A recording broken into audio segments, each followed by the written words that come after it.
สถานีวิทยุกระจายเสียงแห่งประเทศไทยจังหวัดเชียงใหม่ AM 1476 กิโลเฮิรตซ์สถานีวิทยุภาคภาษาชาติพันธุ์แห่งเดียวในประเทศไทยที่มีความทันสมัยเชื่อถือได้สร้างอัตลักษณ์กลุ่มชาติพันธุ์สู่สากล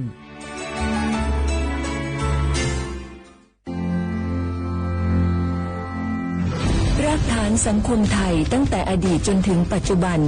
เคารพเทิดทูนสถาบันพระมหากษัตริย์เป็นศูนย์รวมจิตใจที่เหนียวแน่นของคนไทย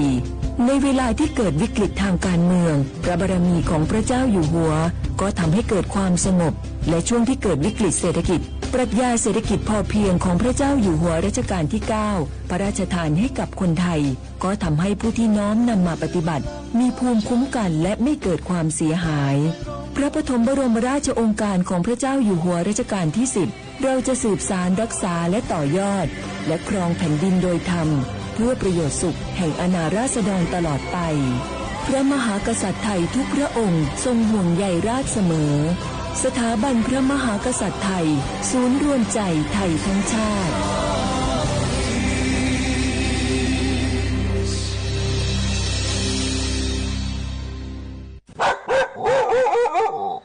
แม่ครับมีหมาที่ไหนก็ไม่รู้เห่าอยู่หน้าบ้านเราผมวิ่งหนีเข้าบ้านเกือบไม่ทัน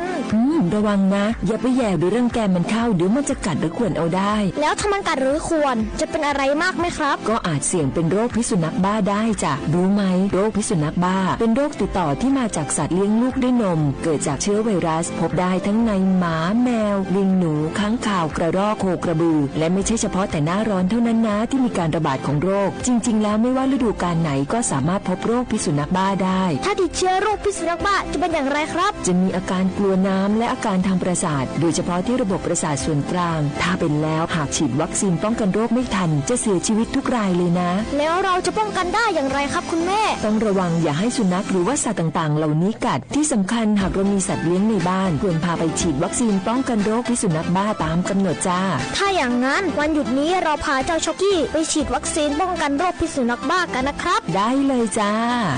โรคพิษสุนัขบ้ารักษาไม่หายติดเชื้อถึงตายร่วมกันป้องกัน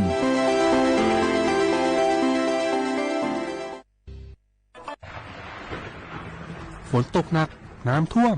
ภัยธรรมชาติที่เราหลีกเลี่ยงไม่ได้แต่เราสามารถเตรียมตัวให้พร้อมเพื่อความปลอดภัยของทุกคนในครอบครัวได้ก่อนน้ำมาเตรียมตัวให้พร้อมเก็บของสำคัญขึ้นที่สูงเช่นเอกสารสำคัญเงินสดและสิ่งของจำเป็นอื่นๆและถ้าหากบ้านอยู่ในพื้นที่เสี่ยงให้ติดตามข่าวสารจากทางราชการอย่างใกล้ชิดเตรียมไฟฉายแบตเตอรี่สำรองวิทยุสื่อสารและยาสามัญประจำบ้านไว้ให้พร้อมและอย่าลืมตรวจสอบเส้นทางอพยพที่ใกล้ที่สุดด้วยขณะเกิดน้ำท่วมอย่าเดินฝ่าน้ำที่ไหลแรงหลีกเลี่ยงการสัมผัสกระแสไฟฟ้าและหากต้องอพยพให้ปฏิบัติตามคำแนะนำของเจ้าหน้าที่อย่างเคร่งครัดเมื่อภัยผ่านพ้นตรวจสอบความเสียหายของบ้านและทำความสะอาดเพื่อป้องกันโรคที่มากับน้ำท่วมเตรียมตัวให้พร้อมก่อนภัยมาถึงเราจึงจะปลอดภัยด้วยความปรารถนาดีจากสำนักงานประชาสัมพันธ์ที่ 3 กรมประชาสัมพันธ์ฮัลโหล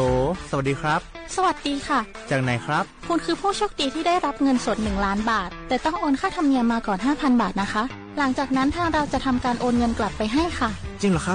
บงั้นเดี๋ยวผมโอนค่าธรรมเนียมไปให้นะครับขอเลขบัญชีด้วยครับได้ค่ะคุณโชคดีมากนะคะรีบโอนค่าธรรมเนียมมาก่อนได้เลยค่ะหยุดก่อนนายจะเชื่อจริงๆหรอนี่มันหลอกกันชัดเลยฮะจริงเหรอหลอกยังไงอะนั่นสิเธอลองคิดดูสิว่าเราจะได้รับเงินล้านจากอะไรล่ะในเมื่อไม่ได้ไปเสี่ยงโชคหรือลุ้นรางวัลอะไรเลยจำไว้ไม่มีใครให้เงินเราฟรีๆโดยที่เราไม่รู้ตัวหรอกนะแถมยังให้โอนค่าธรรมเนียมไปให้ก่อนอีกคุณคะเราไม่ได้โกงนะคะโอนมาก่อนเดี๋ยวพิสูจน์ได้ค่ะไม่เอาละผมไม่เชื่อไม่โอน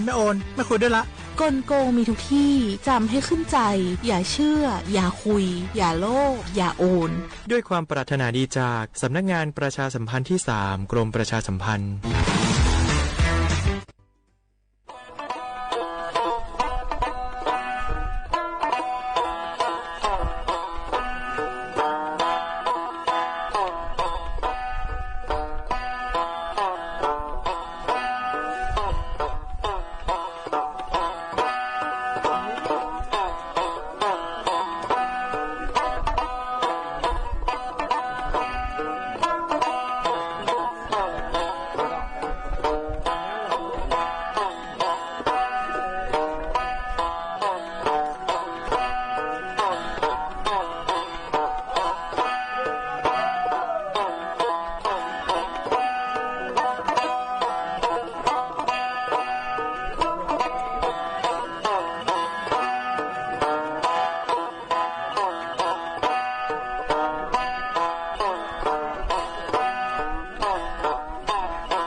ปากาโกสถานีวิทยุกระจายเสียงแห่งประเทศไทยจังหวัดเชียงใหม่ระบบ AM 1476 กิโลเฮิรตซ์ระบบไลฟ์เฟซบุ๊กเพจสวทเชียงใหม่ AM 1476แนวฉบโมฮวานีชิโมทิมร้อยหนีโมฮวานีซาโม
你是自己人，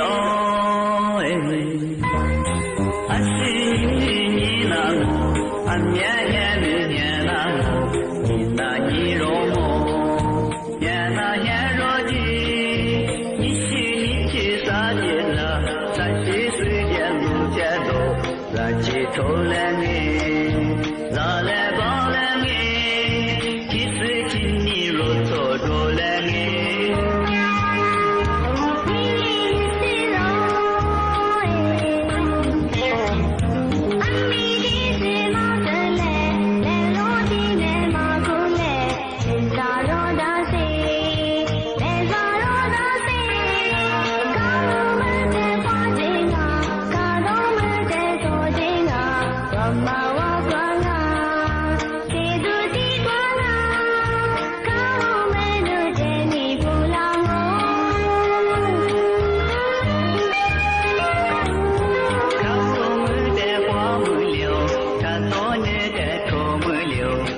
ma wa gwa bo te du ti gwa bo tham mu mwe do do le do ta do me pe nyan le do sa ti ti myan mo la ro ti kwa mo se ro mu de le la la mo we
Wa de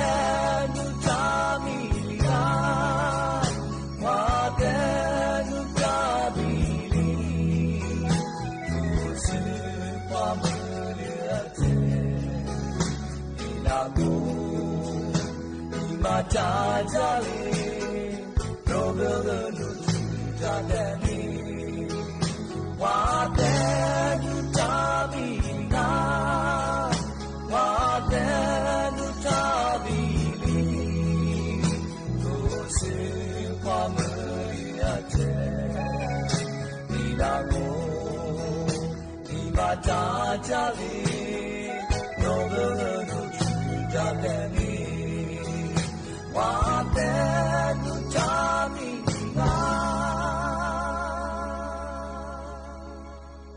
ชาว่าเวลาว่าอามาซาอาวลิสุงโอโดดซึตว่าเปลาวงาอาวลิสุงโอปากากุงปัญญาทาจิหมายขุนแนวดังปัสขุนแนวสถานีวิทยุกระจายเสียงแห่งประเทศไทยจังหวัดเชียงใหม่ที่แบงอาทินี้เท่าวิทยุว่ามือจับงปัญญายี่ระบบยา AM ยี่ความถี่งปัญญาที่ตัวลิฮาสิชื่อชัวร์กว่าโจญาดูลาวิทยุยังอาทินี้เท่าระบบไลฟ์สดคือว่าฟิสุบุยเพลงว่าสวทเชียงใหม่ AM 1476นาทีเนี่ยควานี่นางยัดเสที่เลดงแน่แน่มันยังฉุบควานี่จิ้มมือที่หัวโดที่มือลงมันยังหนีมือควานี่สามมือที่นี่มันหนีหัวที่เลดวงนี่ไม่ถึงยังแบบกูหาหนีจุดที่นี่ไม่ถึงยังหนาเนี่ยถึงยังมันวันอาทิตย์ที่21เดือนกันยายนพศ2568จะเข้ามางนี่มีถึงยี่บ้าเมียยี่บ้าเอาวันอาทิตย์เนี่ยเอาฮีกว่าสิจะโซน่าจะโซที่เดียจองอาจจะบ้าเอาเชื่อว่านี่ไม่เอาลิสุมกว่าเอาลิสุชิมกว่าเบมกว่าสิที่เงินเอาอาจจะบ้านยาลิสุมกว่ามันนั่นเจ้าว่างานว่าจะมาปีมาอาจจะซื้อจีนเชื่อว่าเชื่อว่าย่าสำนักงานกรมอุตุนิยมวิทยาแบบมังงมันยังเอาถ้ามีคนแนวงานเธอสกุลยี่ห้อนี้จะสายเนี่ยจะเนี่ยพายุ depression มาที่มาดูแลบริงาเอาทรงพันเหนือ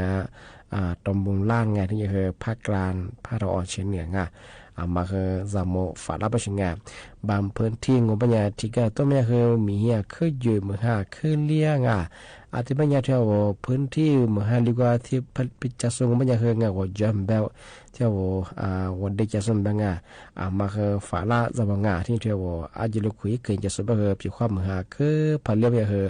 ซาสเซลางอันจะจมาที่เล็กน้าปัญญาที่เจนเตอร์ฝรั่งที่สกุลยี่ห้อนี้นี่จะสัญญาสังอาทิตย์นี้ชาวว่าเอายึดข่าวยึดดูติดตามข่าวสถานการณ์มันนาทีเดียก็เขาตีเงี้ยชาวที่ข้าวจะว่าพันล้านก็ไม่เคยที่เดียจากหน้ที่เดียเตียนตัวชาวถึงมาเจนเตอร์เช่นนั้น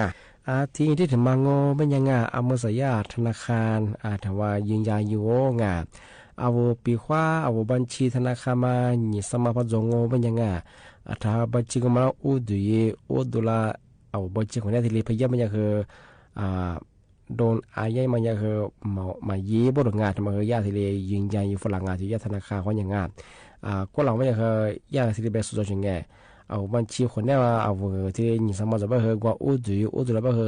ที่เรียสละไปยังที่เรียอายัยไปที่มาที่เรียข่าวตัวชิงก็ยังไปสุดที่ธนาคารโดนละเนี่ยยิงยาที่เรียอยู่ทำไมยัง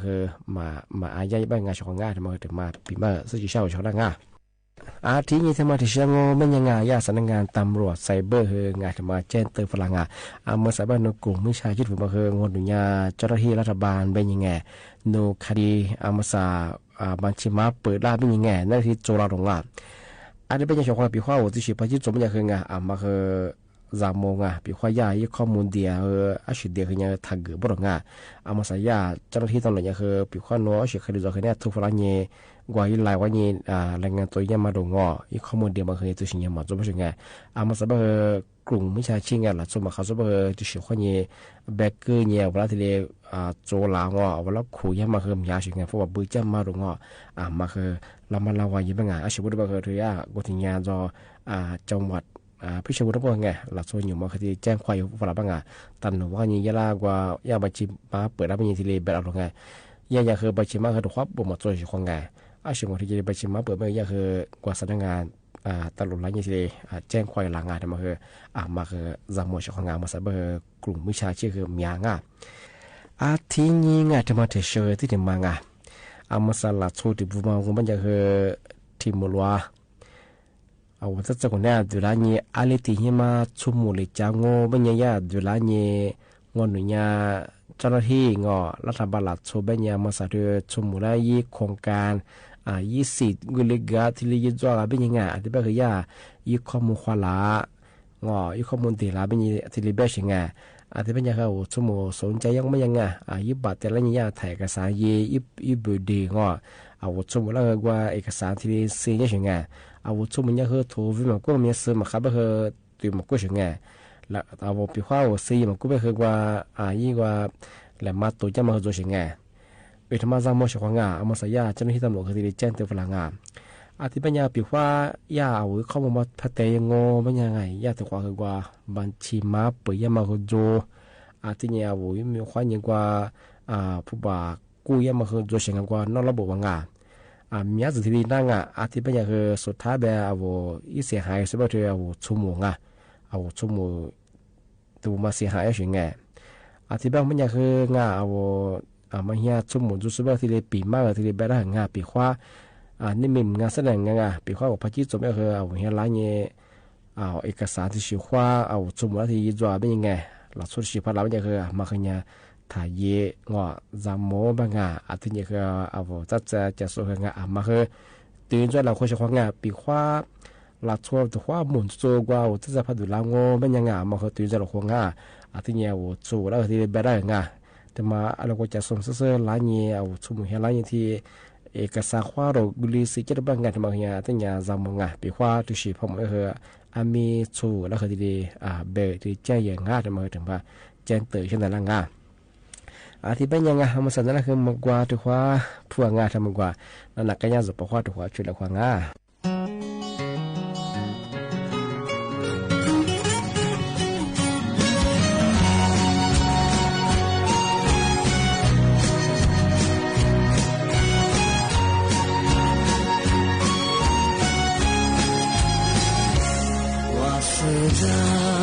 Mama,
လူရှိသူမှာပါစားစကြတဲ့မြေရှင်တို့စီဆိုလဲ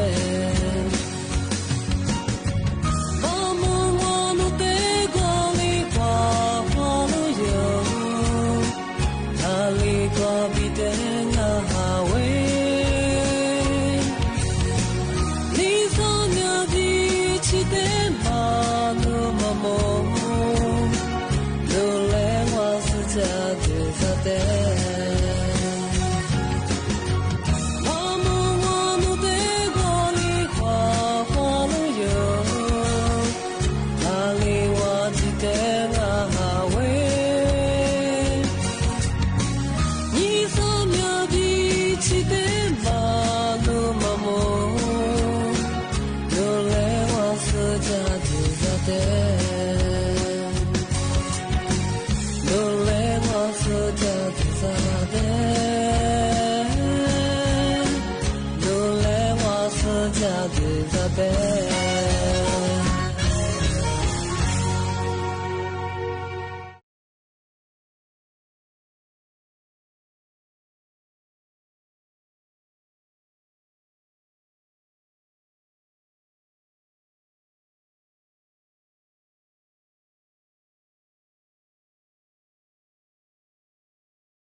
小伙不，我和那俩比个那个怎么个样哎？那你他说的佩服住这么和的刚哎，小伙不是个他们也好哎。我他妈啥呀？发了安给，他妈一摸这个生意发了么哎？说一天啥这个哇？我拿出不下，说生意发了么了哎？说比个对你我半年拿出个，我刚那个下的度假么哎？本钱嘛起码还得下我度假，我刚那个一家嘛我半年。说别把钱呀，义务了，马林他妈搞大肉，阿里帮哎，啊说义务了，义务一米嘛的我马林抓嘛，阿里嘛搞大啊，沙费嘛来呀，提费搞大肉，比花我觉得我们的小本当哎，马林沙费吃不住，但我们呀，说别把钱呀，搞大肉，马林了哎，我下本钱都人呀，我干嘛干一家呀，是人家把你子嘛和面那装哎，啊我了出下对个，我干嘛干用我们呀，阿里嘛一拿去嘛中啊说的别哎。他妈的说啊，小伙吧，我拿了4个大多几只比嘛，他妈我们家我这是都咩啊？我哩说个你们啥我在那嘛这个哎，小伙吧的干的嘛我们家我出不来，哎，小伙吧出不来的嘛我们家我得了，对我们家这个么当哎说的，这个么的生意边的吃一次边的把地嘛吃不呀，嘿嘿有还得我们吃了哎。我这里有多小伙吧，我们是说个等于我在没见我们家，说出不来的嘛的嘛我们家，我กระดาษสีน้ำตาลยาถุงสีน้ำตาลอะไรบางอ่ะถุงกระดาษจ่อกุชนี่สีน้ำตาลก็มาอีกคือชื่อไงจะ做ไงอาทิตย์นี้เอาตัวเย็น我呀我票个个个小爷刷到了一下嘛个多我们ไง做河当呀我个小连连个当我们呀么知道我咋哈บางไงอาทิตย์มัน我们呀สมมุติก็ต้อง我们呀说别么个小伙吧咱呀有了嘿有ไง咱我们呀吃了这个不要我个么子嘛我说这个说这么那这个这个那不要吃了ไง或者小伙吧我拿了我说生意不那么ไง那不也上的我是个他们也好ไง这么这个的有呀有呀别么呀小伙吧那你我们呀看你ไงก็ไม่สามารถเปลี่ยนไปมันยังนักวิทยาศาสตร์ที่มาวิทยาลัยออกฟอร์ดมั้งไงฝรั่งอังกฤษเหรอจุดนี้สุชินีฝรั่งมั้งไงเปลี่ยนไปเสียเนี่ยก็ล่าสุดหัวมาจัดสู้ไอ้ที่มาสุชินีฝรั่งมาตัวนี้งงไปเนี่ยอุ่นเบียร์อะไรแบบเบียร์ชาวหัวนั่นยังไงก็ไม่ใช่ยาอาสาสมัครล่าสุดชุดสื่อที่กูจะเห็นสื่อสิกูมาที่เห็นสิว่ามาคุยสุดยี่ชินีตัวนี้งงไปยังไงอยู่หลังหมอกูก็หัวมาจัดสู้งงไปเนี่ยก็ที่การชาวหัวอุ่นมาข้างอะไรบางอุ่นเบียร์หัวมาจำว่าไงอุ่นเบียร์ไอ้ส่วนเป็นยาวิยาวิตามิน B12 บ้างมาก็ดีว่าขึ้นมาจงสุขภาพขึ้นมาจงหัวมาจะสู้นั่นไงเราจุดนี้อุ่นมาข้างอุ่นเบียร์เกี่ยวกับหัวจะสู้เป็นยาวิตามินก็มาจงวิตามิน B12 บ้างไงเราจุดอุ่นคืออาทิตย์ละก็มาจำว่าเกี่ยวกับยังเป็นยาก็มาจำว่าเป็นยาเบียร์ซ่า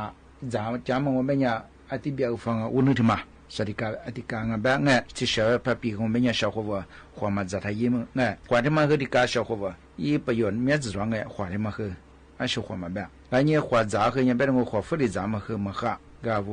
หัวที่มาจ่าคือมาค่ะอาทิตย์กลางก็ที่มาคือชาวหัวน่ะเปียมาไงอยู่อยากกูแบบคืองงไงชาวหัวคือส่งไงหัวแบบมันยังมาคือจ่าก็เป็นยังชาจ่ามาจ่าเมียนี่คือมาค่ะมาจ่าคือมาค่ะไง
我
你是我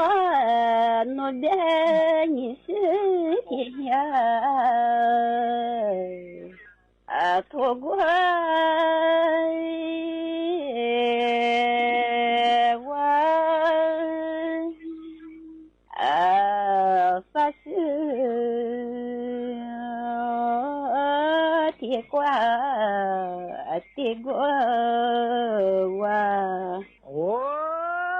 谢谢你生你我和我撒茄子花也多少来花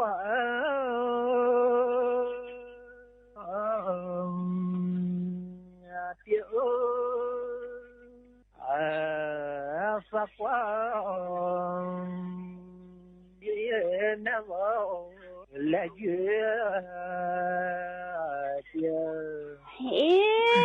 你是我努的撒茄子花都是来花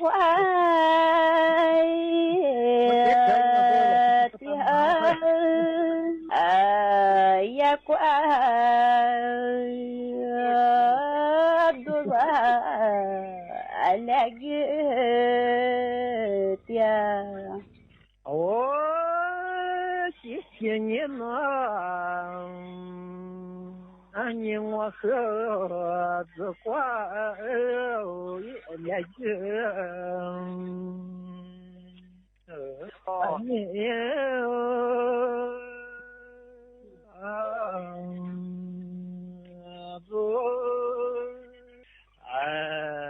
子花来月的毛三呀子我别拿我的个来花的毛三呀子来月的毛三呀子我谢谢你们你和三年我去多也别走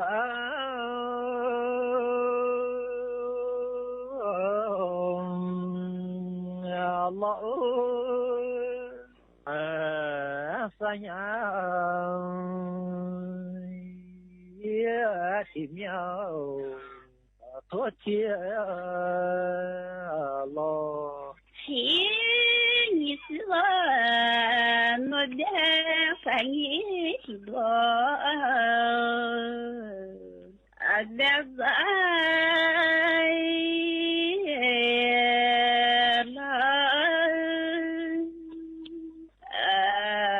三呀前面多天了我谢谢你生我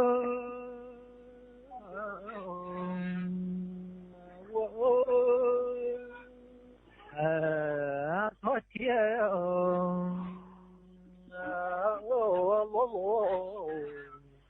撒花我你是我努的在梦子花我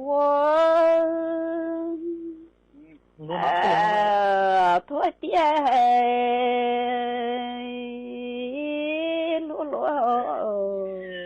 也怪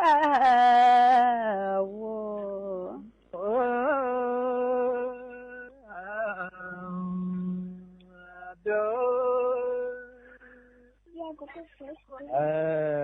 也讲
ที่นี่สถานีวิทยุกระจายเสียงแห่งประเทศไทยต่อไปเสนอข่าวซึ่งมีหัวข้อข่าวดังนี้รัฐบาลเชิญชวนร่วมงานเฉลิมพระเกียรติพระบาทสมเด็จพระปรมินทรมหาอานันทมหิดลพระอัฏฐมรามาธิบดินทร์เนื่องในโอกาสวันคล้ายวันพระบรมราชสมภพครบ100 ปีไปจนถึงวันที่27 กันยายนนี้นายกรัฐมนตรีนัดประชุมคณะรัฐมนตรีครั้งแรกหลังเข้าเฝ้าทูลละอองธุลีพระบาทถวายสัตย์ปฏิญาณวันที่24 กันยายนนี้เพื่อแบ่งงานและเตรียมแถลงนโยบายรัฐบาลต่อรัฐสภา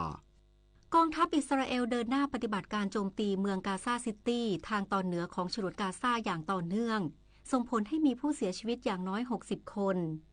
การแข่งขันแบดมินตันเวิลด์ทัวร์ลีหนิงไชน่ามาสเตอร์ประเภทคู่ผสมเดชาพลพัววรานุเคราะห์กับสุพิศราเพียวสามพรานผ่านเข้ารอบชิงชนะเลิศได้สำเร็จต่อไปเป็นรายละเอียดของข่าว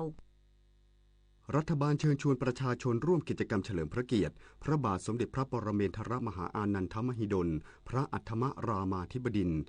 รัชกาลที่ 8 เนื่องในโอกาสวันคล้ายวันพระบรมราชสมภพครบ100 ปี20 กันยายน 2568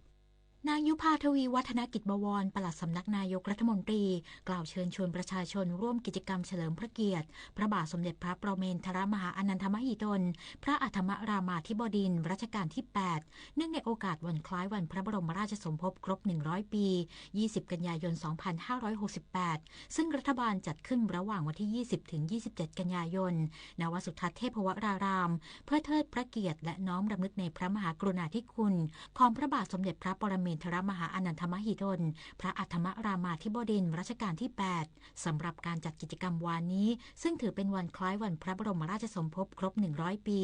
มีประชาชนร่วมงานเฉลิมพระเกียรติพระบารมี100 ปีพระอัฏฐมรามาธิบดินทร์ราชาจำนวนมากซึ่งภายในงานมีการจัดนิทรรศการเฉลิมพระเกียรติและกิจกรรมหลากหลายอาทิสาธิตมรดกภูมิปัญญางานช่าง10 หมู่การออกร้านจำหน่ายสินค้าและผลิตภัณฑ์กว่า70 ร้านค้า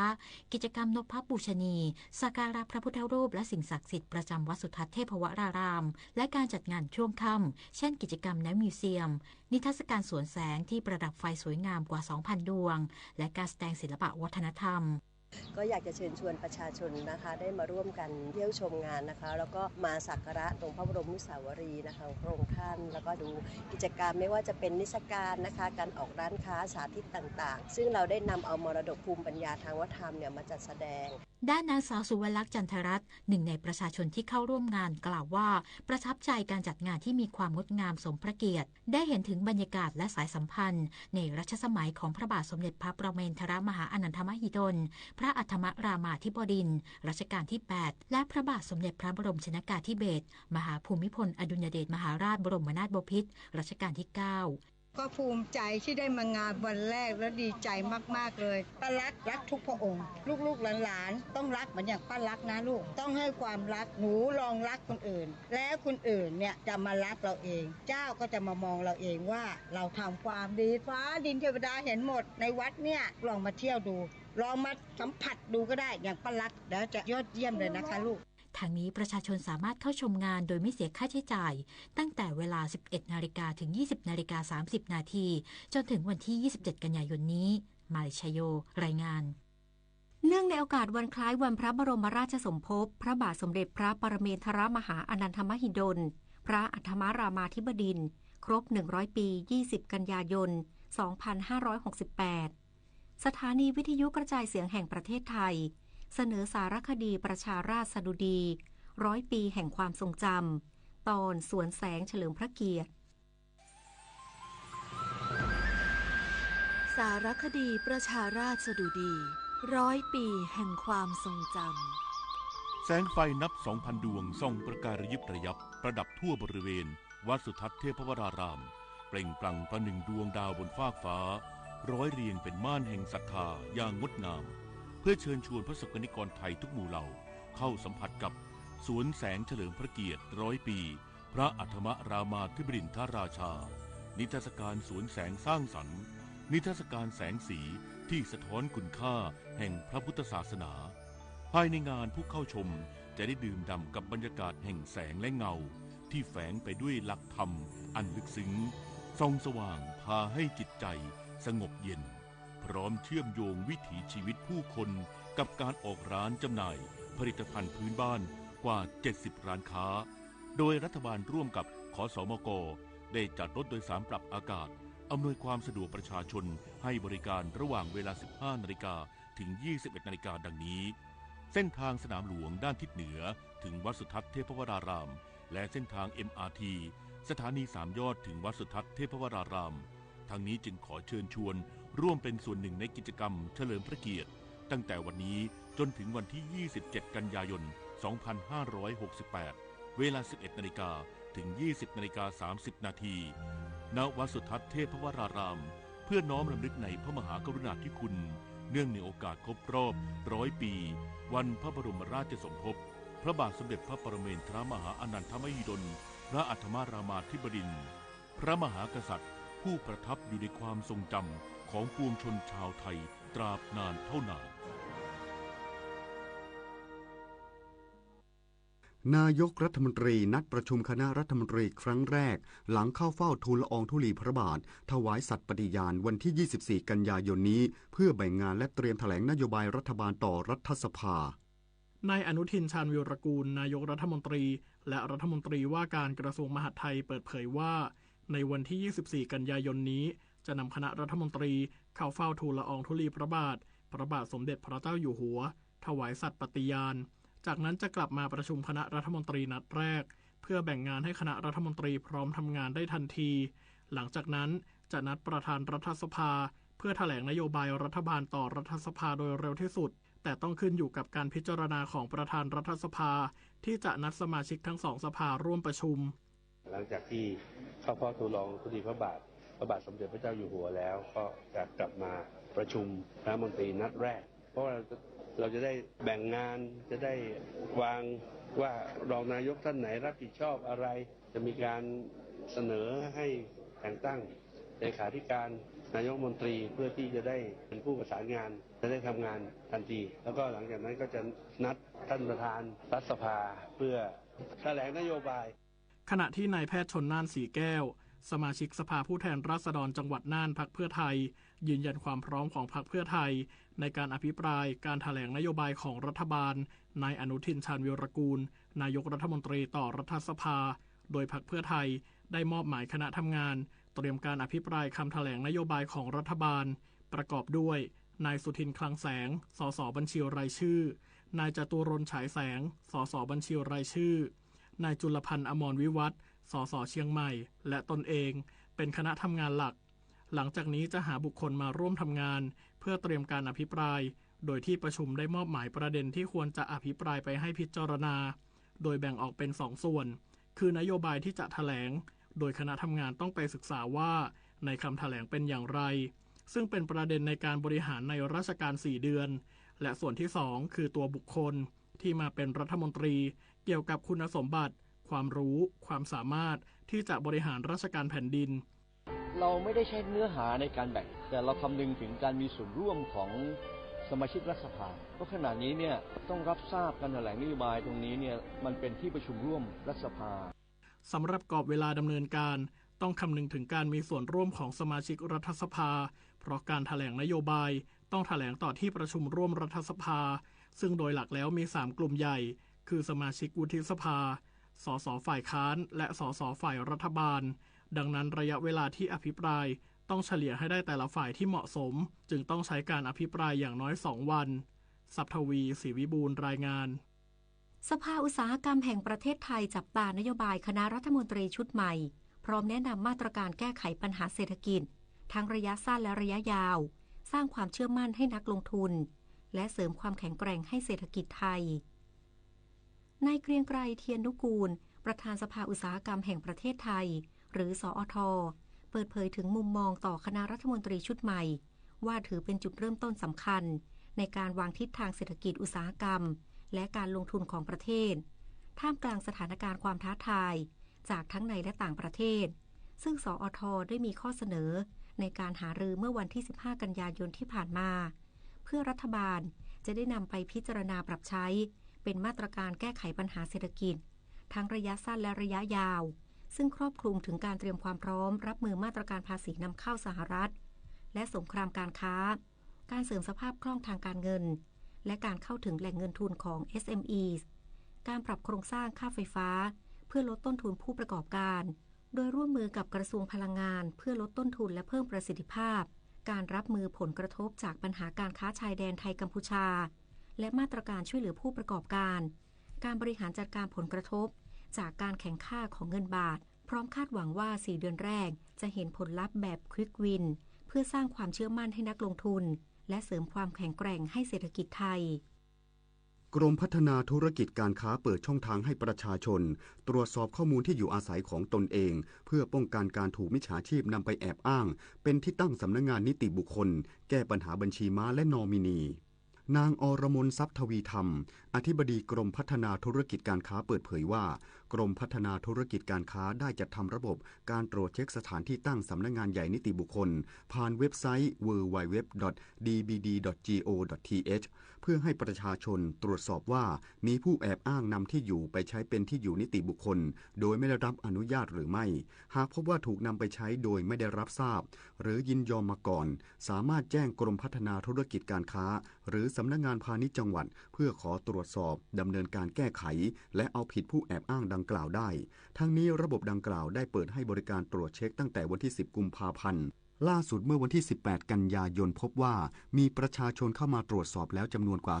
28,000 ครั้งและมีผู้ยื่นคำร้องขอให้ตรวจสอบนิติบุคคล58 รายซึ่งผลจากการตรวจสอบพบว่ามีนิติบุคคลไม่มีที่ตั้งสำนักงาน44 รายซึ่งกรมพัฒนาธุรกิจการค้าได้ดำเนินการเอาผิดกับนิติบุคคลดังกล่าวแล้วโดยระบบตรวจสอบที่ตั้งสำนักงานใหญ่ของนิติบุคคลนี้เป็นหนึ่งในมาตรการเร่งด่วนที่จะช่วยแก้ไขปัญหาบัญชีม้าและนอมินีที่จดทะเบียนบริษัทโดยใช้ข้อมูลปลอมหรือไม่มีสถานที่ตั้งจริงซึ่งขณะนี้อยู่ระหว่างการทดสอบระบบเพื่อวิเคราะห์แนวโน้มพฤติกรรมนิติบุคคลที่อาจเป็นมิจฉาชีพและเพื่อเป็นข้อมูลสนับสนุนการทำงานของหน่วยงานที่เกี่ยวข้องศูนย์บริหารจัดการน้ำส่วนหน้าชั่วคราวในพื้นที่เสี่ยงอุทกภัยลุ่มน้ำโขงตะวันออกเฉียงเหนือเตรียมพร้อมรับมือพายุรากาซ่าซึ่งส่งผลให้เกิดฝนตกหนักในพื้นที่ภาคตะวันออกเฉียงเหนือนายสุรศรีกิติมณฑลเลขาธิการสำนักงานทรัพยากรน้ำแห่งชาติหรือสธนช.เปิดเผยว่าจากการประชุมศูนย์บริหารจัดการน้ำส่วนหน้าชั่วคราวในพื้นที่เสี่ยงอุทกภัยลุ่มน้ำโขงตะวันออกเฉียงเหนือกรมอุตุนิยมวิทยาและสถาบันสารสนเทศทรัพยากรน้ำองค์การมหาชนได้ประเมินว่าช่วงวันที่ 22-30 กันยายนนี้มีแนวโน้มที่จะมีฝนเพิ่มมากขึ้นในหลายพื้นที่เนื่องจากอิทธิพลของพายุโซนร้อนมิแท็กแม้จะกำลังสลายตัวแต่มีพายุโซนร้อนรากาซ่า